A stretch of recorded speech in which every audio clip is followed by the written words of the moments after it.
In 1630, on a ship named the Arabella, the first governor of Massachusetts Bay Colony, John Winthrop, preached a sermon called A Model of Christian Charity. In it, Winthrop called upon the Puritan settlers to be an example for anyone who might want to follow in their footsteps to create a city upon a hill. He warned his fellow settlers, we must be knit together in the work as one man, always having before our eyes our commission and community in the work as members of the same body.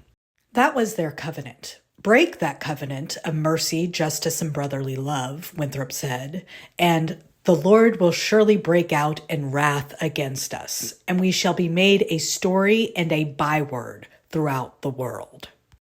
A city upon a hill, not a beacon, but a cautionary tale, a failure in the eyes of God and morality. Centuries later, President John F. Kennedy, just after his election, called us back to that vision of a city upon a hill. To him, during the Cold War, it represented the trust the world had placed in American democracy, a trust to be honored. Decades later, President Ronald Reagan turned this phrase into a postcard in his farewell address. America was shining already, he said, in its economic strength and its position as a land of opportunity. The city on a hill was a mission accomplished. But today that shine is not light. It is fire over Gaza, funded by billions of U.S. tax dollars, the covenant of mercy and justice broken, strewn as rubble and bodies in the streets of Palestine. The city upon a hill has become a fortress that blesses genocide and calls it democracy. I'm Alice. Follow me down this rabbit hole.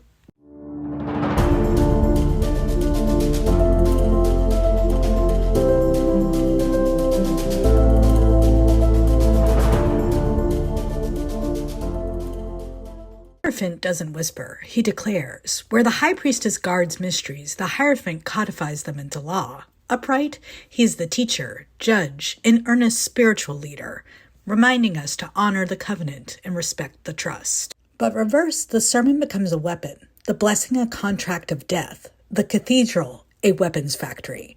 And at his feet kneel the acolytes, not prophets but politicians, not offering prayers but offering budgets and signing off on billions in military aid. The Hierophant reversed does not guard the covenant.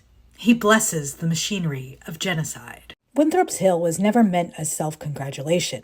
It was a warning. He told his fellow passengers, we must delight in each other, make others' conditions our own, rejoice together, mourn together, labor and suffer together, always having before our eyes our community as members of the same body. Centuries later, JFK echoed the same warning.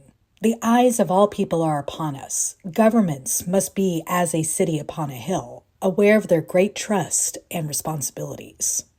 But by Reagan's farewell, the warning had been scrubbed away. He declared America already a shining city upon a hill, mission accomplished, covenant fulfilled.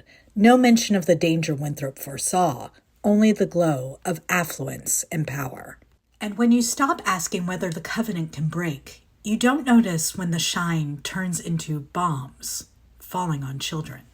Today, billions of U.S. tax dollars fund the destruction of Gaza, schools, hospitals, homes, families. We call it defense, but the world sees it for what it is, complicity and genocide. The covenant cracks. The city upon a hill becomes a fortress raining fire. The Hierophant reversed blesses the missiles, calls it order, calls it peace. And beyond our borders, people see clearly. In Italy this week, workers walked out, students filled the streets, entire cities shut down in protest of their government's support for Israel's assault on Palestine.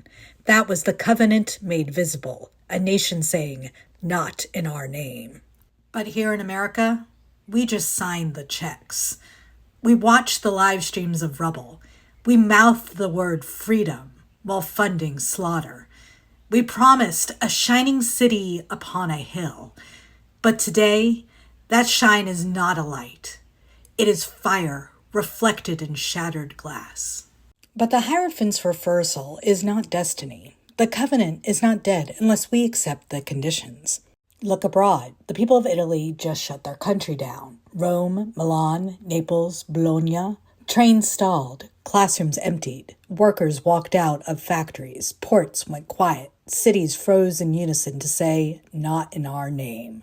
That was the covenant made visible, the Hierophant upright, not through sermons, but through sacrifice, through solidarity, through refusal. And in New York, when Prime Minister Benjamin Netanyahu rose to speak at the United Nations, world leaders stood up and walked out. A man who should have been arrested for war crimes was instead handed a podium. The world knew better than to listen. America, meanwhile, stayed seated. This is the contrast. Nations willing to disrupt business as usual, willing to withdraw their consent, willing to expose hypocrisy, while America signs the checks and blesses the bombs. Reform is not just bills in Congress. Even the smallest reforms have stalled there recently. Reform is mass refusal. It is walkouts, strikes, cities grinding to a halt. It is shutting down the gears of empire until the money that fuels genocide stops flowing.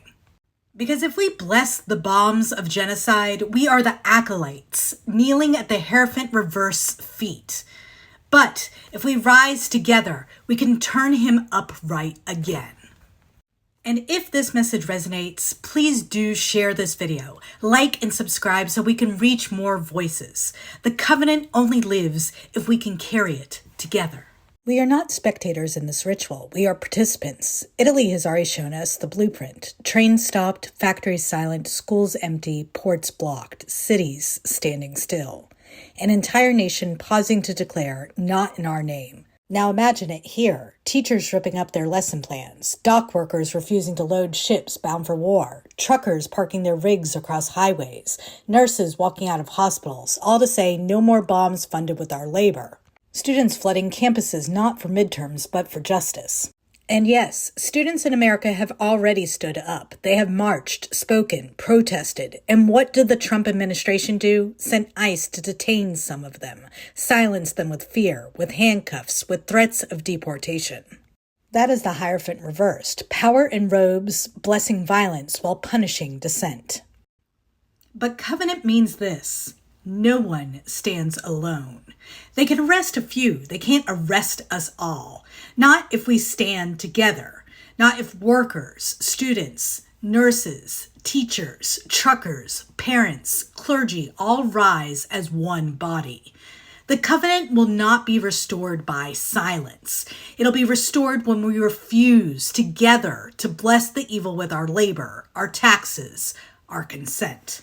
Winthrop asked for a covenant. JFK called for conscience. Reagan declared it complete. But the hill was never finished. It was always a test. Winthrop warned, if we shall deal falsely with our God in this work, we shall be made a byword throughout the world. This week, the world gave us a glimpse of what that byword could be. In Italy, cities shut down in solidarity. At the United Nations, leaders walked out on Netanyahu, a man who should have been arrested, not applauded. The covenant lived in their refusal. And here in America, we stayed seated. We kept the gears turning. We blessed the bombs with our paychecks and silence. The eyes of all people are still upon us. But what are they seeing now? What will they continue to see? The question isn't if we trust the Hierophant.